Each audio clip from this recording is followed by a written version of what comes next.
Olá, então hoje eu vou falar sobre assimetria informacional. No vídeo passado a gente estava falando sobre previsibilidade e aquela história da liquidez, né, pareceu mais interessante do que a Fed Hypothesis, né, de overreaction, para poder explicar aqueles padrões que a gente observou de autocorrelação cruzada.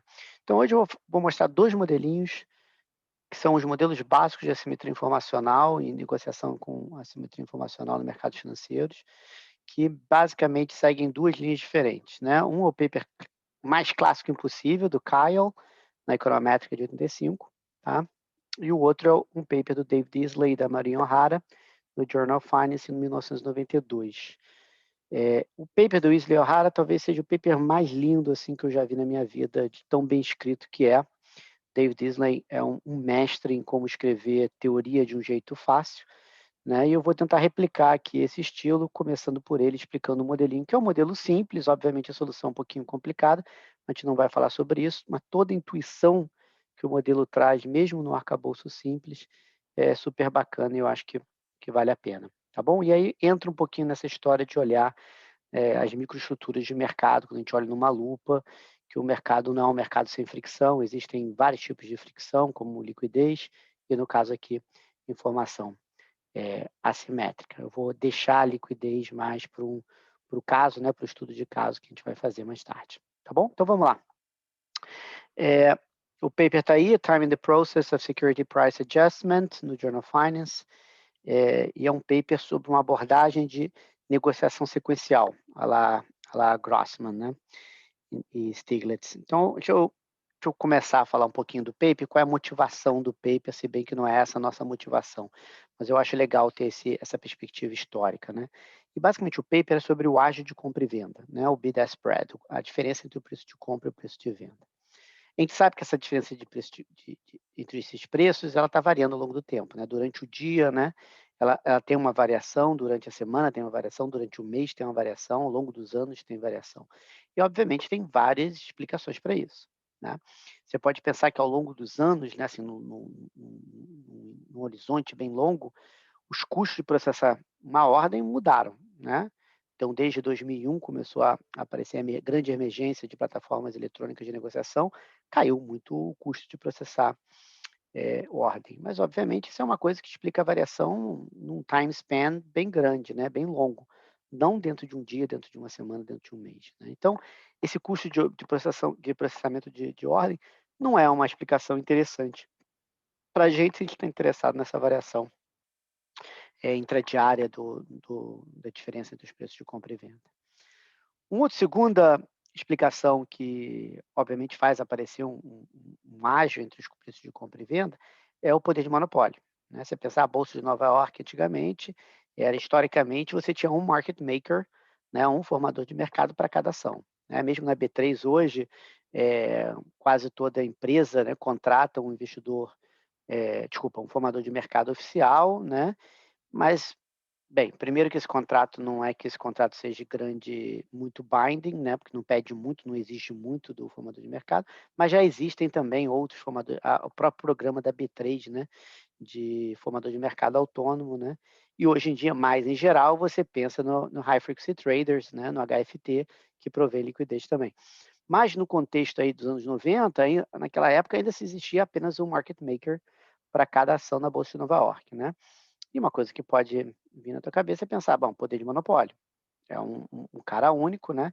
Então você pode pensar em poder de monopólio. De novo, primeiro, não faz muita diferença em termos de variação dentro do dia, porque o poder de monopólio está sempre lá durante o dia. Não é que o potencial entrante toma essa decisão de entrar ou não entrar durante o dia, né? É um processo um pouquinho mais longo. E segundo, né, não é claro que existe realmente esse poder de monopólio, porque se Goldman Sachs não está fazendo um bom trabalho fornecendo liquidez para uma determinada ação, a Bolsa de Nova York pode chegar e falar, perdeu o Playboy, eu vou chamar agora a Merrill Lynch para fazer isso, o Bank of America Merrill Lynch para fazer isso. Então, não importa que existe apenas um formador de mercado, o que importa é se existe potencial entrante ou não, se o custo de entrada é baixo ou não. E no caso é. Né? Então, não faz muito sentido pensar em poder de monopólio. O terceiro ponto é o ponto tradicional na literatura de microestrutura, né? E é um ponto meio óbvio, que é o custo de inventário. tá? Então imagina que eu sou um formador de mercado, eu tenho lá a minha carteira, eu sou averso ao risco, tá?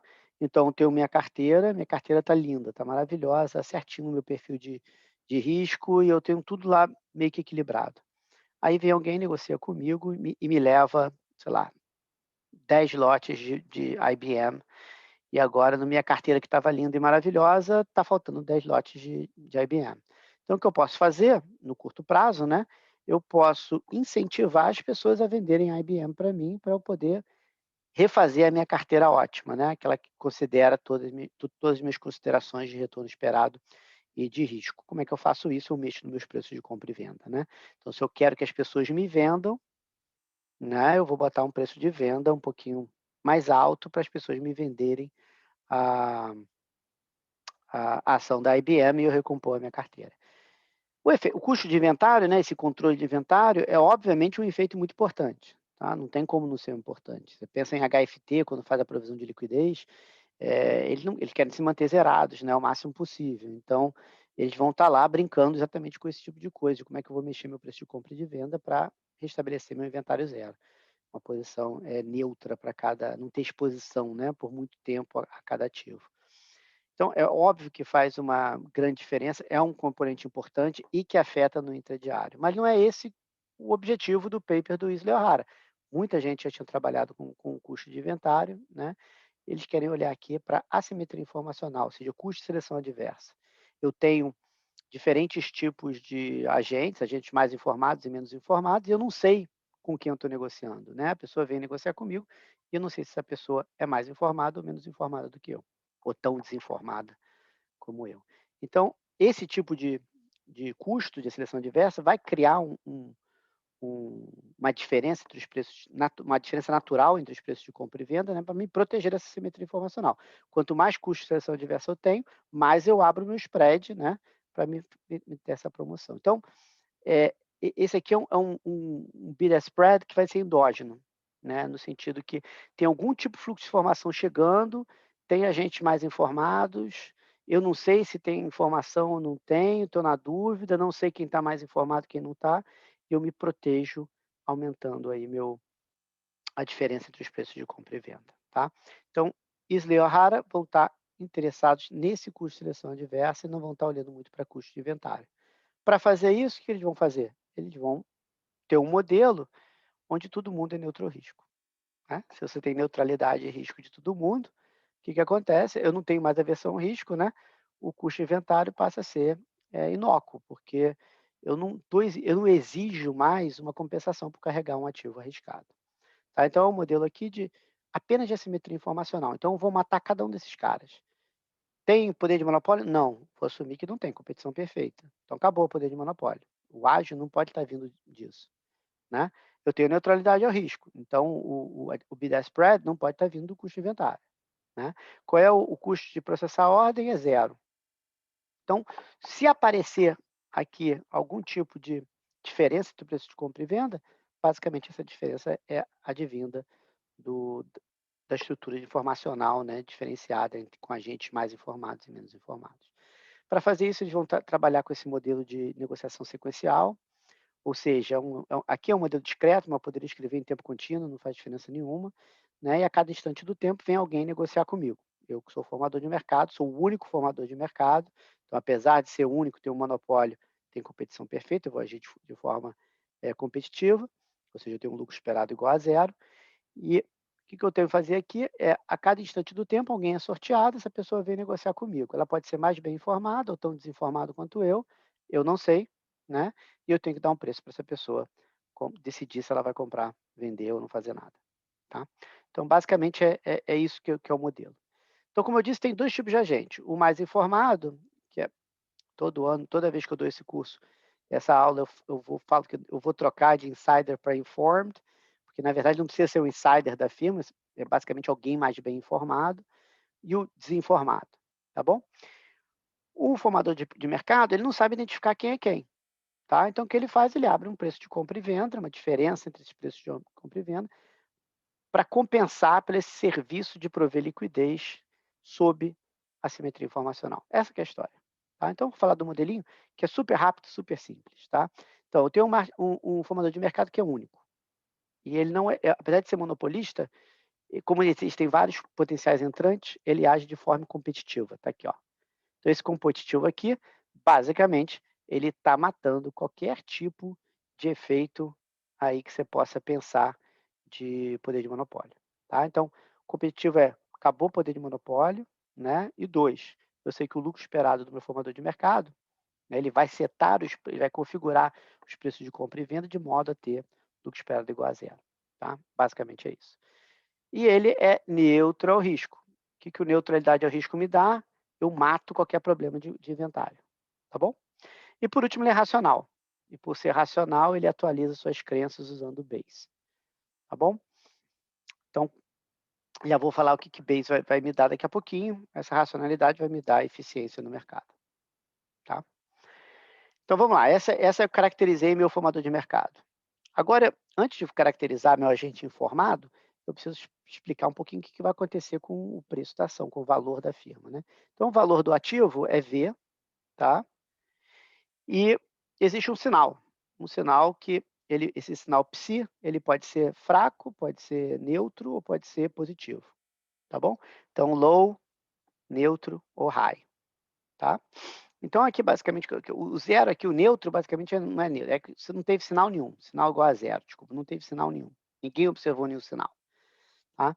Então, se dá o sinal zero, ninguém observa sinal, todo mundo é tão desinformado quanto o formador de mercado, e o mercado vai evoluir a partir daí, normalmente.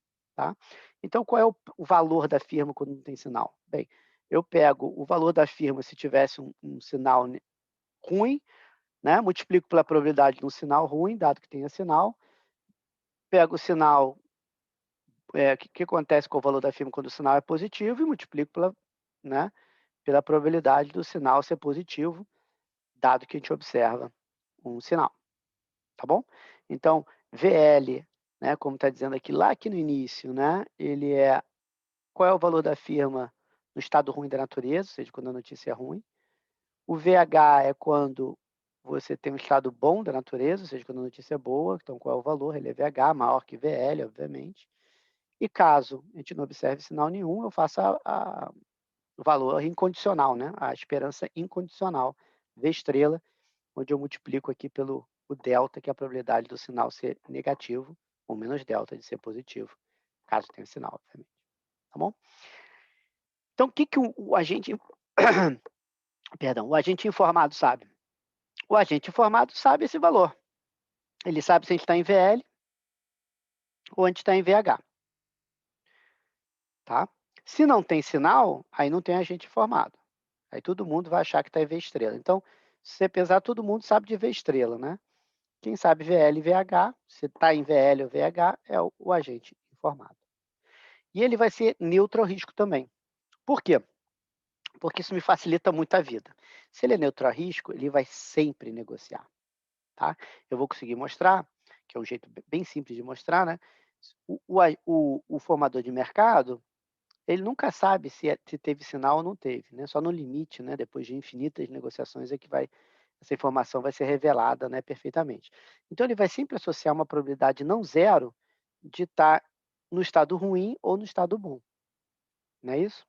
Como a probabilidade é não zero, né, é sempre positiva, né, de você estar no estado ruim ou de estar no estado bom, o preço que ele vai configurar, né, de compra e de venda, vão estar sempre dentro de VL e VH. Então, VL vai ser sempre menor do que o preço de venda, que vai ser sempre menor do que o preço de compra, que vai ser sempre menor do que o VH. Aí, no limite, quando toda a informação é revelada, ele sabe exatamente se é VL ou VH e o preço converte para VL ou VH. Tá bom? Então, nesse caso aqui, se eu assumo neutralidade ao risco do agente informado, é ótimo, porque ele vai sempre negociar, né? Porque o preço vai estar sempre entre VL e VH. Então, ele sempre vai ganhar um epsilon, pelo menos, né, de lucro se ele negociar. Não tem custo de transação, né? O custo da ordem, de processar a ordem é zero. O único custo de transação que vem aqui é justamente do bid-ask spread, mas ele vai afetar mais o agente desinformado. O agente informado, ele sempre ganha dinheiro, porque ele sabe que é VH, o preço vai estar abaixo de VH, ele compra. Se ele sabe que é VL, o preço vai estar acima de VL, ele vende, tá bom? Então, a neutralidade ao risco aqui, ela me ajuda muito a solução do modelo, porque o cara sempre negocia. O que acontece se não tiver neutralidade a risco? Bem, aí eu teria que calcular se esse gap, né, diferença entre o VH e o preço de compra, ou a diferença entre o preço de venda e o VL, é suficientemente grande para compensar pelo risco, tá bom? Para não ter que fazer isso, a gente simplifica e assume neutralidade a risco. Mas é inócuo, não faz diferença nenhuma para a intuição, da intuição do modelo. E o agente desinformado? Bem, o agente desinformado é o pato, né? O, Você pode pensar, em geral, a gente pensa nele como um noisy trader, né? Alguém que está tradando por algum motivo ruidoso, e é algo como se fosse um investidor individual, tá bom? Ele trada por algum motivo que não seja especulativo. Bem, infelizmente, nossos investidores individuais não fazem isso, na verdade. Alguns tentam tradar para ganhar dinheiro, né, por motivos especulativos, e, em geral, perdem muito dinheiro, né? Então, esse pessoal não trada por motivo especulativo, porque sabe que vai perder dinheiro. Então, aqui é o cara que vai vender a casa, vai comprar a casa. Se ele vai comprar a casa, ele vai receber uma grana, ele precisa ter uma grana, então ele vende as ações.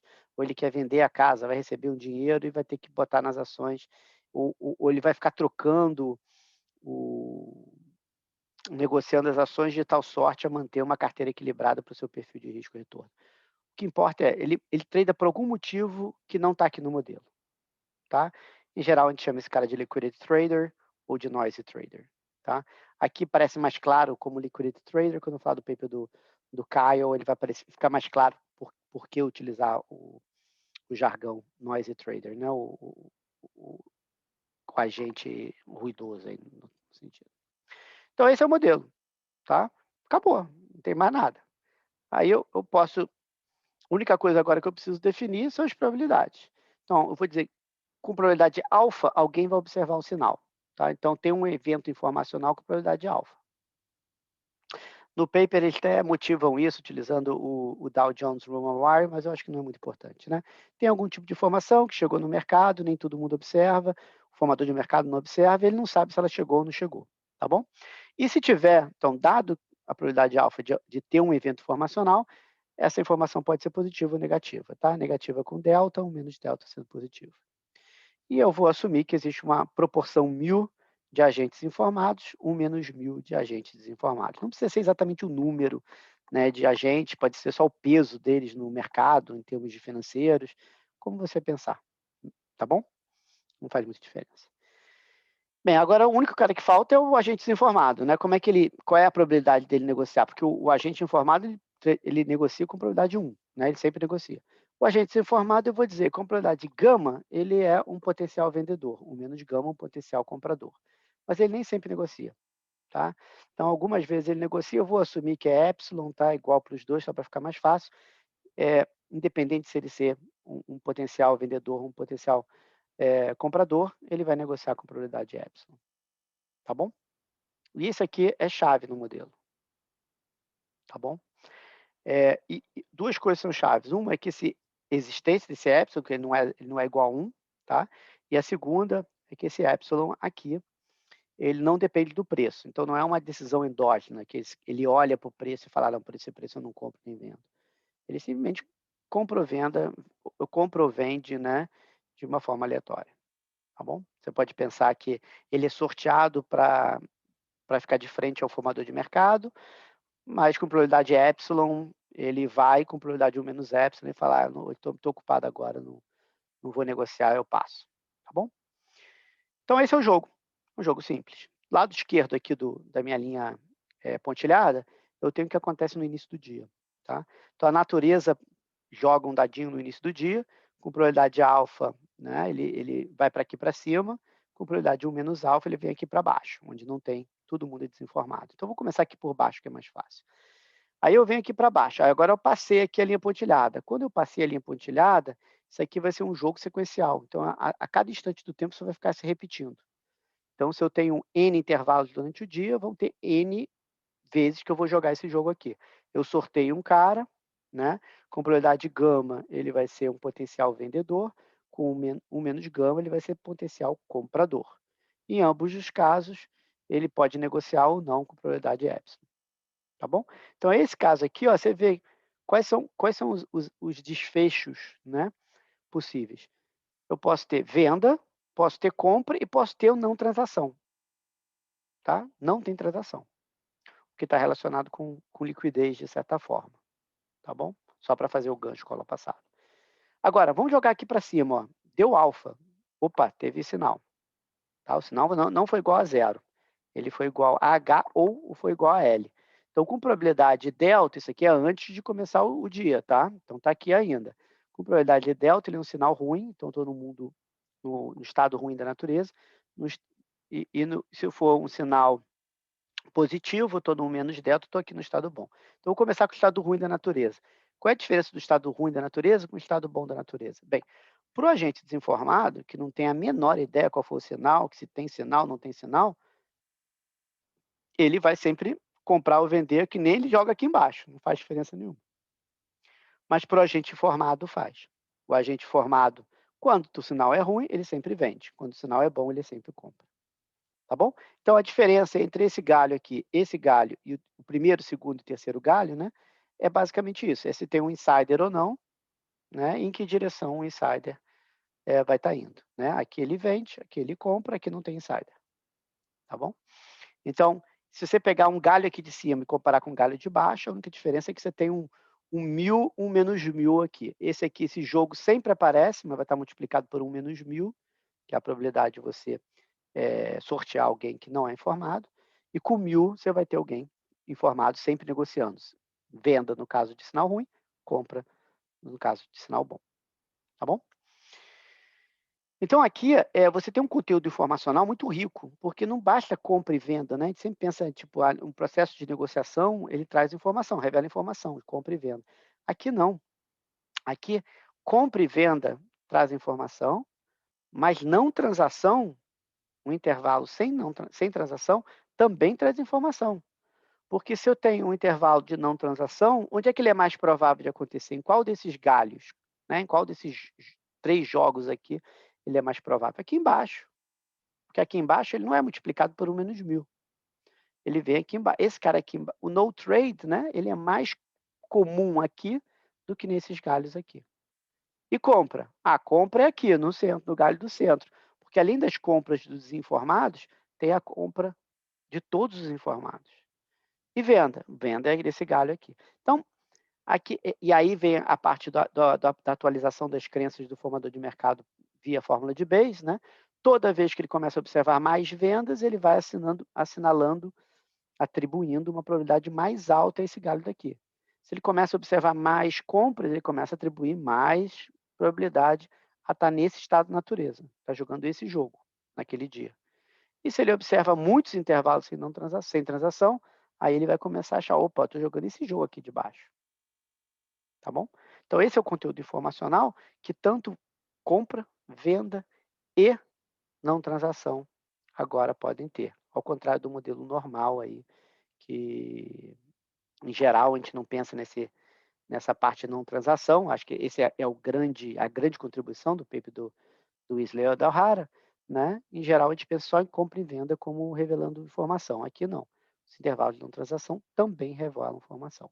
Uma outra forma de ver isso é você reescrever. Aqui, nesse modelo, né, é bem claro ver que você tem uma estatística suficiente, que é número de compras, número de vendas e número de não transações. Por que isso é eficiente? Porque cada vez que eu jogo esse jogo é independente da outra. Né? Aqui é tudo ID, né? É tudo independente. Como é independente, eu não preciso saber a ordem que teve de não transações, de compras e de vendas. Eu só preciso contar o número delas. Então, se eu contar o número de compras, o número de vendas e o número de não transações, eu resumo toda a informação, né, do histórico de negociações. Uma outra forma de reescrever isso, em vez de olhar o número de compras e o número de vendas, eu posso escrever como número de compras mais número de vendas e número de compras menos número de vendas. Eu vou gerar o mesmo espaço linear, né? Para quem já viu isso em álgebra linear, é exatamente a mesma informação, né? Eu posso combinar esses dois e extrair exatamente um mapa 1 para 1, né? Se eu sei que é compras mais vendas, que eu vou chamar de volume, Isso aí quem é compras menos venda, que eu vou chamar de posição de inventário ou de volume assinalado, né, com sinal, eu tenho a mesma informação de saber qual o número de compras e o número de vendas. Bem, o volume aqui, então, o que ele faz? Número de compras mais número de vendas. Ele assinala se houve informação ou não, né? Você pode pensar, quanto maior volume eu tenho, menos intervalos de não transação eu tenho, né? Se esse é o caso, ele está me apontando, né, me trazendo informação se houve ou não um evento informacional. Já a posição de inventário, não. É como ela faz compra menos venda, ela está me indicando a direção. Se é positivo, tem mais compra do que venda, aí a minha probabilidade de ter um evento informacional positivo, né, um bom estado da natureza, uma notícia positiva, H, sinal H, é maior. Se eu tiver negativo essa posição de inventário, se eu tenho mais vendas do que compras, aí eu começo a associar uma probabilidade mais alta ao estado ruim da natureza, o sinal igual a L. Tá bom? Então, só para começar esse modelinho, a gente nem fez solução, fez nada, já tem duas conclusões que a gente pode tirar daqui muito claramente. Uma é que satisfaz aí o que a gente já vem falando se fala há muito tempo em Wall Street, que é it takes volume to move prices, né? Quando você tem maior volume, os preços movem mais rápido, porque você tem exatamente mais informação. E a outra coisa é que a revisão dos quotes, né, das cotações de compra e de venda pelos formadores de mercado, dependem do número de compras, de vendas e de não transações. Tá bom? Então, está aqui a minha estatística suficiente, NT é o número de não transações, beta T é o número de compras, eu não usei B, porque eu vou usar B para o bid price, né? E o S é o número de vendas, né, nesse meu modelo, tá? E aí a minha história de negociações, QT, ela pode ser escrita apenas contando o número de compras, o número de vendas e o número de não transações. E aí é fácil calcular essas probabilidades, né? O que eu preciso de calcular de probabilidade? Eu preciso calcular, dado o meu histórico de negociação, qual é a probabilidade de você ter um sinal positivo, um sinal negativo e não ter sinal, tá? Então eu vou começar com a probabilidade de não ter sinal. Tá? Então, obviamente, um jeito de escrever isso aqui, tá? Não vou fazer essa conta toda, então não precisa ficar olhando para essa sopa de letrinha grega, né? Mas deixa eu começar aqui em cima, basicamente mostrando como é que eu faço isso. Eu quero saber qual é a probabilidade de ser zero, né? De não ter sinal, dado, né? Opa, fazer isso. Cadê o dado? Ah, está aqui. Dado o número de compras, vendas e não transações que eu observei. Tá? É isso aqui que eu quero calcular.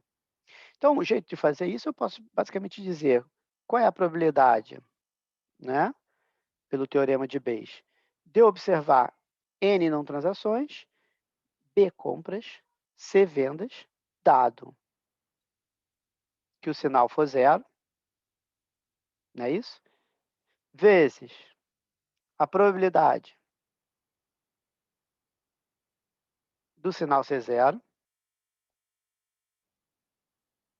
e eu divido isso tudo, né? Que aqui, quando eu faço a probabilidade de NBS dado zero e multiplico pela probabilidade de zero, eu vou pegar qual é a probabilidade de eu observar N, B e S e um sinal igual a zero, né? Mas não é isso que eu quero. Aqui eu tenho a conjunta. Agora eu tenho que dividir pela probabilidade, né, do que aparece na condicionante aqui, ó, do lado de cá, de N, B e S. Tá bom? Então, basicamente, o que eu fiz aqui é escrever dessa forma. Eu pego a probabilidade de A dado B e digo que ela é igual à probabilidade de B dado A vezes a probabilidade de A divididos pela a probabilidade de B. Tá? Esse aqui é o teorema de Bayes.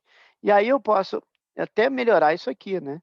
Eu posso escrever essa probabilidade de NBS, em geral é assim que a gente escreve o teorema de Bayes, eu posso dizer que isso aqui é a probabilidade de NBS dado, opa, cadê o dado? Dado aqui.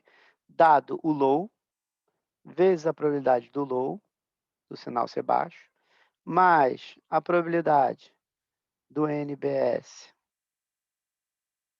dado um sinal, ou ausência de sinal, no caso aqui, né, dado zero, vezes a probabilidade do zero, mais a probabilidade do N, B e S, dado H, vezes a probabilidade do H. É uma partição. Ou o sinal foi baixo, ou o sinal foi alto, ou não teve sinal.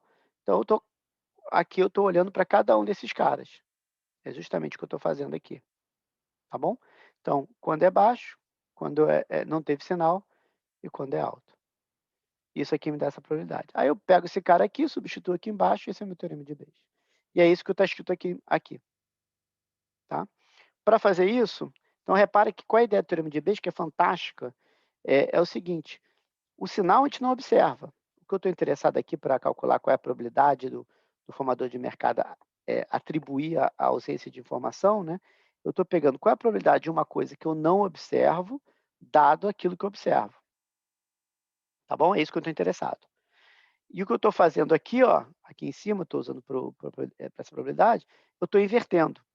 Eu estou vendo qual é a probabilidade de eu observar alguma coisa dado aquilo que eu não observo, né? Vezes, e aí tudo, isso aqui vem tudo do modelo, divididos pela probabilidade de observar aquilo que eu observei, independente do qual caso. Tá? Então, o modelo, ele me dá NBS dado o sinal. Mas quando eu olho para os dados, eu quero entender o contrário. Qual é o sinal dado aquilo que eu observei? E é isso que o teorema de Bayes nos permite fazer, entender a probabilidade de alguma coisa não observável dado aquilo que a gente observa. Né? Então, quando alguém entra na sala de aula com ou no banco com um guarda-chuva molhado, você passa imediatamente a associar uma probabilidade maior ao evento que está chovendo lá fora. Não é? Então, é exatamente isso que o teorema de Bayes está fazendo. E é isso que a gente vai fazer aqui. Né? Então, deixa eu mostrar para vocês exatamente como isso se dá, olhando aqui para a árvore. Né? Então, se a gente voltar aqui para a árvore, eu quero calcular a probabilidade do sinal ser zero. Não é isso? E aí eu falei, ó, eu vou começar dessa forma. Eu vou começar, qual é a probabilidade de eu observar N, B e S, dado que o sinal é zero. Então, eu vou aqui primeiro, eu vou lá no meu sinal igual a zero. Né? Meu sinal igual a zero está aqui, ó. E aí eu vou olhar, qual é a probabilidade de eu observar NBS, dado que o meu sinal é igual a zero? Bem, aí eu vou ter que primeiro, a probabilidade do sinal ser igual a zero é 1 menos alfa. Tá? Então, isso pega a probabilidade do sinal ser igual a zero. Então, isso aqui é exatamente a probabilidade, né, do meu zero. É esse carinha aqui. E esse carinha aqui agora, ele vai calcular o quê? Eu vou calcular a partir desse cara qual é a probabilidade de eu receber N, B e S, dado que o meu sinal é zero. É isso. Qual é essa probabilidade? Bem, vamos lá. Vamos começar com não transação primeiro. Desculpa, vamos começar com venda primeiro, que é mais fácil, tá? Tá aqui em cima, ó. Vou começar com venda. Então, para começar com venda, eu vou ter, bem, 1 menos alfa já foi. Tem que ter probabilidade gama vezes epsilon. Esquece o epsilon S, epsilon B, escreve só com epsilon, tá? Gama vezes epsilon. Essa é a probabilidade de você ter uma venda. Quantas vendas eu tive? Eu tive S vendas. Então, vai ser gama vezes epsilon, tudo isso elevado a S. Então, tá bom? Então, se eu der uma adiantar aqui, ó, o gama epsilon vai aparecer. Deixa eu tirar aqui, ó, o gama epsilon vai ter que aparecer, ó, que é o gama epsilon aqui, elevado a S. Aí eu volto lá.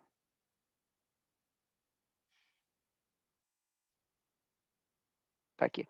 Vamos ver compras. Bem, vai aparecer, para ser uma compra aqui, tem que ter 1 menos gama, para estar aqui embaixo, e depois o epsilon. Então, tem que aparecer 1 menos gama vezes epsilon. Quantas vezes tem que acontecer? B vezes, porque eu tive B compras. Então, vai ficar 1 menos gama vezes epsilon elevado a beta. Tá bom? E por último, tem o intervalo de não transação, que aí pode ser tanto gama quanto 1 menos gama, que vão estar multiplicando por 1 menos S e 1 menos epsilon e 1 menos epsilon. Então, gama 1 menos epsilon mais 1 menos gama vezes 1 menos epsilon, esse gama e 1 menos gama vão somar a 1, né, e vou ficar com 1 menos epsilon. E esse 1 menos epsilon vai elevar a n, porque eu tenho n vezes esse cara aparecendo. Não está aparecendo aqui porque ele vai cortar e vai aparecer todas as vezes, em todas as árvores vão aparecer isso, porque tem exatamente a mesma estrutura. A diferença é que aqui em cima vai aparecer com 1 menos 1000 vezes essa probabilidade. Tá? Então, está aqui, ó, a probabilidade do zero, eu calculei já, né? Eu calculei essa probabilidade, ela é epsilon vezes gama elevado a S, tá bom? Mais a probabilidade desse cara aqui aparecer, que é 1 menos gama vezes epsilon elevado a beta, né? E por último eu tenho 1 menos epsilon elevado a n. Tá? Calculei essa probabilidade. Então é isso que vai aparecer no numerador. Tá aqui, ó, 1 menos alfa, que é a probabilidade de ser igual a zero, né? Incondicional. E aqui, ó, gama é E elevado a S, 1 menos gama é elevado a beta. E aqui não está aparecendo que vai cortar com o denominador, mas teria que ter aqui o 1 menos epsilon, ou 1 menos epsilon vezes 1 menos epsilon, desculpa, gama 1 menos epsilon mais 1 menos gama epsilon b elevado a nt. Tá bom? E no denominador? No denominador eu faço a mesma coisa. Calcular, é como se estivesse calculando o numerador 3 vezes. Uma para zero, uma para H e uma para L. E aí eu só simplesmente somo, e é isso que está fazendo aqui. E assim eu calculei qual é a probabilidade de eu ter um sinal igual a zero. Bem, agora que eu calculei as probabilidades, né? Então eu tinha a minha a priori, que são aqueles parâmetros que eu tinha lá no início, com as letrinhas gregas.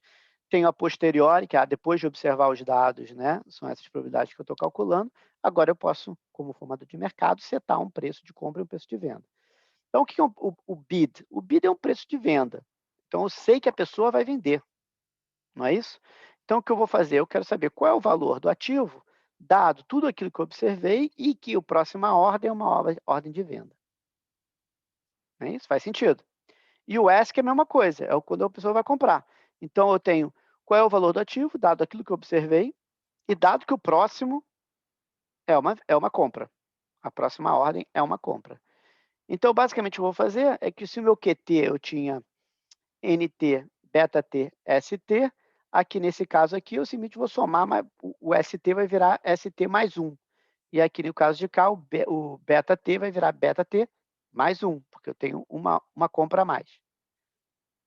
E aí acabou, né? Qual é essa esperança condicional? É o valor quando é baixo, vezes a probabilidade do sinal ser baixo, dado aquilo que eu observei, e mais uma venda, mais o V estrela, que é quando não tem sinal, vezes a probabilidade de não ter sinal nenhum, tudo aquilo que eu observei, mais uma venda, e mais o VH, que é a probabilidade do sinal ser positivo, dado tudo aquilo que eu observei, mais o próximo ordem ser uma venda. E a mesma coisa aqui para o ASC. Tá bom? E aí você consegue achar exatamente o que é um preço de compra e o que é um preço de venda. E aí eu faço AT mais 1 menos BT mais 1, e eu tenho exatamente o preço, o spread, o bid spread. Então, quais são as implicações desse modelo que eu acho tão interessante? Bem, primeiro é que as cotações elas vão mudando mesmo na ausência de negociação. Quanto mais intervalos de tempo, quanto mais tempo entre uma transação e outra, menos preocupado fica o formador de mercado, porque ele sabe que o agente informado ele sempre negocia quando pode. Então, se está tendo vários intervalos de tempo sem negociação, aumenta a probabilidade de não ter informação nenhuma, nenhum evento informacional, e aí ele precisa se proteger menos desse custo de seleção adversa. 2, quanto maior essa duração entre uma negociação e outra, menor tem que ser o bid spread. Empiricamente, é isso que a gente observa. 3, essas durações entre uma negociação, quanto tempo demora entre uma negociação e outra, elas são dependentes serialmente. Por quê? Porque elas são condicionadas à estrutura informacional do dia, elas vão ser mais rápidas ou menos rápidas. Então, quando você coloca vários dias, elas vão ter muita persistência, e elas são endógenas. Elas são endógenas porque depende desse fluxo de informação que está chegando.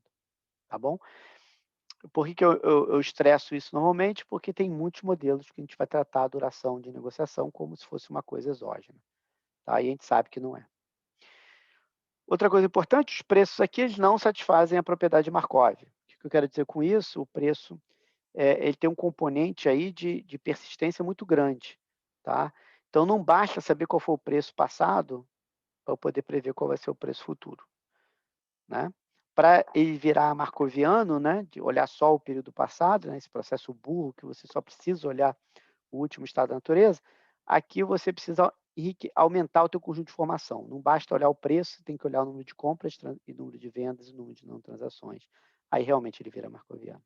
Apesar dele não ser markoviano, a melhor previsão do preço que eu tenho é o preço hoje. Tá? Então, aqui, nesse caso, os preços de transação, eles são martingale. E aí a gente sabe, a gente tem neutralidade ao risco. Se tem neutralidade ao risco e não tem previsibilidade, aí sob neutralidade ao risco, a gente tem que isso aqui realmente é um mercado eficiente, fracamente eficiente. Tá? E mais, ele é fortemente eficiente também no limite, porque no limite a gente consegue revelar toda a informação que o agente informado tem. Tá bom? Mas ele é um mercado eficiente com assimetria informacional. Tá? E por último, a gente tem uma correlação positiva entre volume e volatilidade.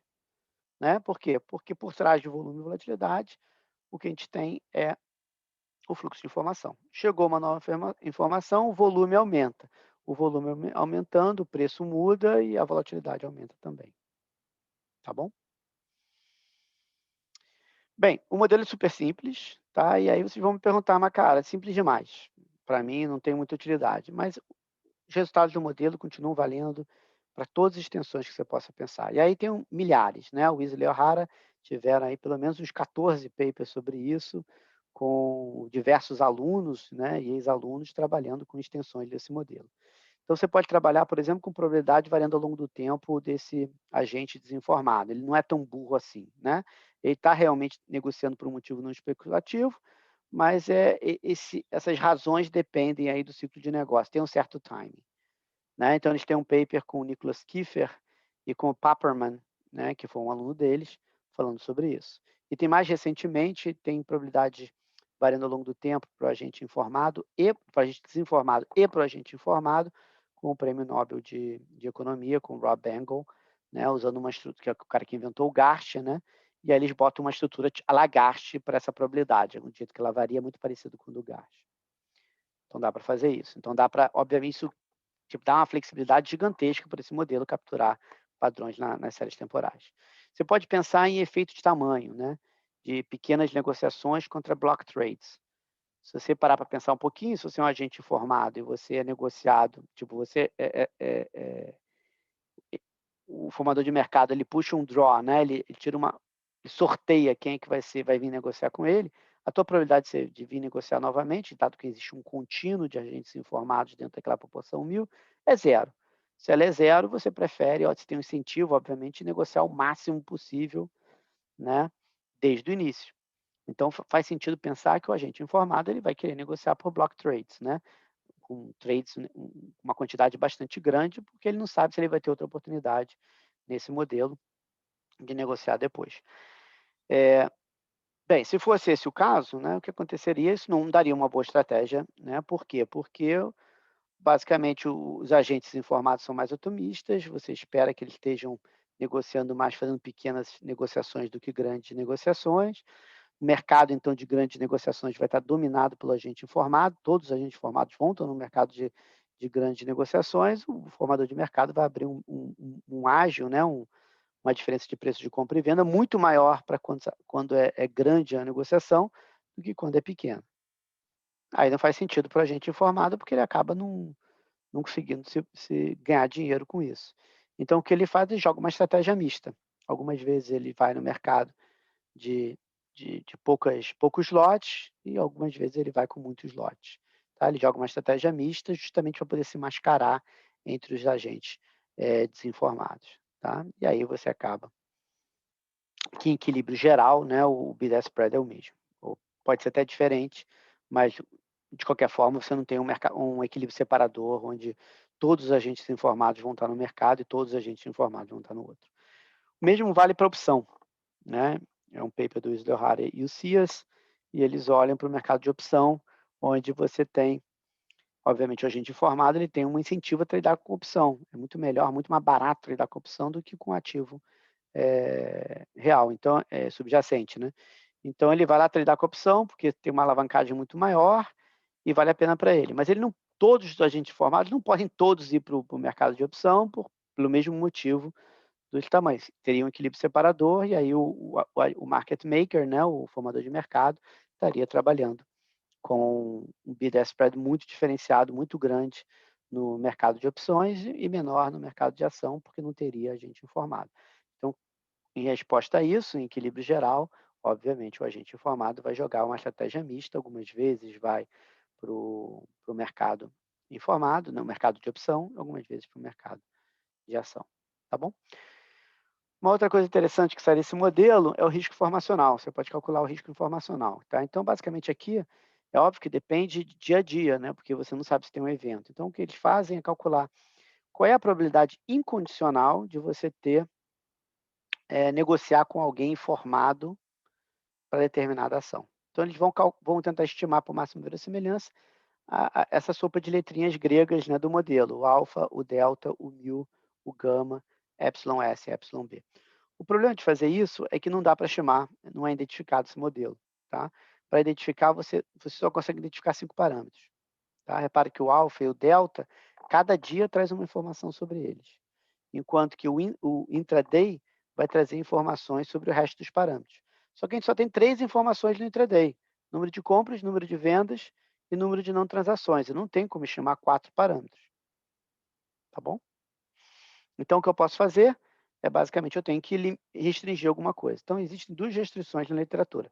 Ou boto gama igual a meio, ou digo que epsilon S é igual a epsilon B. Tá? Incrivelmente, se você botar gama igual a meio, você acaba achando que epsilon S é igual a epsilon B. Se você colocar que epsilon S é igual a epsilon B, você estima o gama muito próximo de meio. Tá bom? Então, é óbvio que não quer dizer nada, né? Você está dizendo só que essas estimativas são consistentes uma com a outra, mas, em geral, as pessoas não se preocupam muito em assumir que gama é igual a meio ou que epsilon S é igual a epsilon B. Eu, em particular, prefiro o epsilon S igual a epsilon B. Acho ela mais interessante, mais intuitiva. Tá? E aí você chama por máximo verossimilhança esse modelo, é uma multinomial, é super simples, né? A gente já viu a verossimilhança, ela vem basicamente dessas probabilidades aqui, tá? Você roda o modelo por máxima verossimilhança, né? Maximiza a máxima verossimilhança e a gente calcula acha cada um desses estimativas aqui e acha o PIN, que é a probabilidade de insider trading, né? O IN aqui de informed ou insider, né? E é basicamente dada por alfa menos μ. Então, alfa é a probabilidade de ter informação vezes μ, que é o agente informado negociando. Então, estou olhando aqui para cima e aqui eu olho toda vez que tem negociação, que vai dar alfa μ mais epsilon de cada um desses caras aqui. Aqui eu estou assumindo que o gama é igual a meio, né? Então não faz diferença. Tá bom? Então isso aqui está medindo um pouquinho desse custo de seleção adversa. E se você colocar isso, fazer um fator, né, que compre ações com muito risco formacional, ou seja, com PIN alto, e venda com PIN baixo, e colocar isso numa regressão junto com os fatores de forma frente, que acontece com o fator de size, né, o SMB, ele desaparece completamente e o PIN informa muito mais sobre isso. Tá? Se colocar algum fator de liquidez, aí você vai ver que parte da informação do PIN também está vindo da liquidez, né? E liquidez também mata o SMB. Bem, então esse é o paper do Wesley O'Hara, eu acho que é um paper super legal, traz uma intuição muito bacana. A outra metade aí, talvez, da literatura dos modelos, né, de microestrutura, vai estar relacionado ao paper do Kyle, um paper clássico de 85. E aqui ele queria saber o seguinte, né, lá ele estava preocupado com a estratégia do formador de mercado. O que o formador de mercado faz quando existem 2 tipos de agente, um informado e um desinformado. O Kyle vai tomar a perspectiva do agente informado. Tem um único agente informado e ele é estratégico, né? Como é que ele vai se comportar, tá bom? Então, ele vai escolher estrategicamente o timing, o tamanho da ordem, né? De modo a basicamente explorar ao máximo a vantagem informacional que ele tem. Então, o foco aqui é no comportamento estratégico desse agente informado, que ele é único. Ele é monopolista dessa informação. E a outra coisa que ele quer saber é como é que os preços vão incorporar essa informação que vai sendo revelada gradativamente, né, a cada negociação. Então, quais são os ingredientes desse modelo? Eu tenho esse agente informado, que ele é único e ele é monopolista da informação, tá bom? Então, obviamente, aqui a intensidade com que ele vai negociar e o tamanho da ordem que ele vai postar depende do impacto que ele vai causar no preço, e é uma coisa que ele vai antecipar. Você vai ter agentes desinformados participando do mercado também, e eles vão estar negociando de novo por algumas razões não especulativas, que não estão no modelo. E você vai ter o formador de mercado que não sabe quem é quem. E ele vai ter que. Agora a negociação não é mais sequencial, ela é toda contemporânea. Então ele observa apenas o volume agregado, né, a demanda agregada, quando eu agrego todos os agentes informados e o agente informado. E daquela demanda agregada, ele tem que tentar identificar quanto que vem de agente informado e quanto que vem de desinformado. Então, o protocolo aqui vai ser bem simples, tá? O agente informado, ele observa o valor de liquidação daquele ativo exposed. Tá? É como se ele observasse não exatamente VL, VLVH, e VLVH não é exatamente a esperança condicional, mas é o valor se aquele estado de natureza realmente está. Se for, o sinal for L, então o valor é exatamente VL. Se o sinal for H, o valor é exatamente VH. Né? Tanto faz aqui você pensar como esperança condicional ou pensar como exatamente o valor, não faz diferença nenhuma para a intuição do modelo. Então, aqui eu vou dizer que o valor ele segue uma distribuição normal, com preço, na média, o preço é zero, né? E tem uma variância aqui qualquer, sigma 2V, tá bom? Então, ele observa esse valor aqui. Você pode interpretar como um sinal, né? A esperança condicional agora é essa, ou você pode pensar como esse é o valor realmente, no futuro vai valer exatamente isso. E aí, o que ele vai fazer? Ele vai tradear uma quantidade X. Essa é uma decisão que ele tem. Então, ele observa V e decide X baseado em V. Tá bom? E o noisy trader? O noisy trader, o agente desinformado, ele basicamente ele é noise, ele é ruído. Então, ele vai negociar em média, né? Então, ele vai pegar todos os agentes desinformados, agregar, somar todas as ordens deles e o efeito líquido, né? A demanda líquida vai ser essa U. Tá? Que vai ter média igual a zero, não tem nenhum motivo para assumir que a minha demanda líquida vai ser positiva ou negativa, né? Vou assumir que é zero, e vai ter uma variância sigma 2U. Tá bom? O que o market maker observa? Então, o agente informado observa V, escolhe X. O agente desinformado, né? Ele é totalmente ruído, então não observa porra nenhuma, e basicamente, líquido, né? Ele vai demandar uma quantidade U. E o market maker? O market maker ele vai observar X mais U, ele não sabe quem é X, não sabe quem é U, mas ele observa X mais U e vai setar um preço P. Então, repare que aqui não tem bid spread, tá? Ele vai setar um paper P, um preço P. Então, o timing é bem simples. Primeiro, o agente informado observa V. Dado V, né, ele joga um X. Ao mesmo tempo, o noisy trader demanda U, o market maker observa a ordem, o fluxo de ordem agregado X mais U. E aí ele dá um preço P, né, que vai ser uma função desse X mais U. Tá? Então, como é que a gente vai fazer aqui? O agente, o formador de mercado, ele vai ser neutro ao risco de novo, competição perfeita para matar aqueles outros efeitos lá que aparecem. Então, não vai ter bid spread aqui, em certo sentido. E aí, o que ele vai fazer? Ele tem, como ele é competitivo, ele tem lucro zero. Então, esse preço que ele seta aqui, dado X mais U, ele tem que ser o quê? A esperança condicional do valor do ativo, dado que ele observou X mais U de demanda agregada. Tá? Então, esse é meu preço, a cotação que vai ter. E o agente informado? Ele vai ter uma estratégia ótima, X grande, né, que é como é que ele seta o Xzinho, dado que ele observa um sinal V. Né? Então, está aqui. Ele vai ter a esperança de V, que é o valor do ativo, menos o quanto que ele comprou, e aqui X mais U, né, que é a demanda agregada. Então, está aqui V menos P de X mais U, vezes X, que é quanto que ele comprou. Então, aqui é o quanto que ele vendeu, desculpa, qual é o preço, o valor realmente do ativo, menos o preço que ele pagou para comprar ou que ele recebeu para vender, vezes o X aqui, que pode ser positivo ou negativo, que é quanto que ele comprou ou vendeu. Quando eu boto o P do formador de mercado e o X, que é a estratégia ótima, esse valor aqui, esse lucro tem que ser maior do que qualquer outra estratégia X' que eu tento utilizando. Tá bom? Então esse é meu problema de maximização. Bem, obviamente não tem solução se eu não botar restrição em P e em X. Então o que eu vou fazer? Eu vou botar restrição linear tanto em P quanto em X.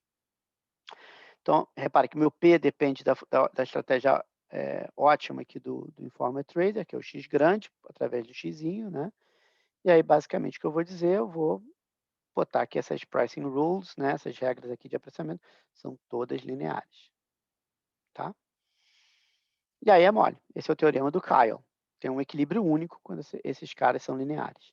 Então, o que é linear? Eu tenho que X é linear no quanto que eu vou ganhar. V menos P0, e aí eu multiplico pelo beta, que esse é meu fator de linearidade, né? E aí no teorema dele ele mostra que esse beta é igual a isso. Então está relacionado ao quê? Ao sinal. Então repare que o sigma 2U está aqui, ó. Ele é o ruído. E esse aqui é o sinal. Então ele está relacionado ao quê?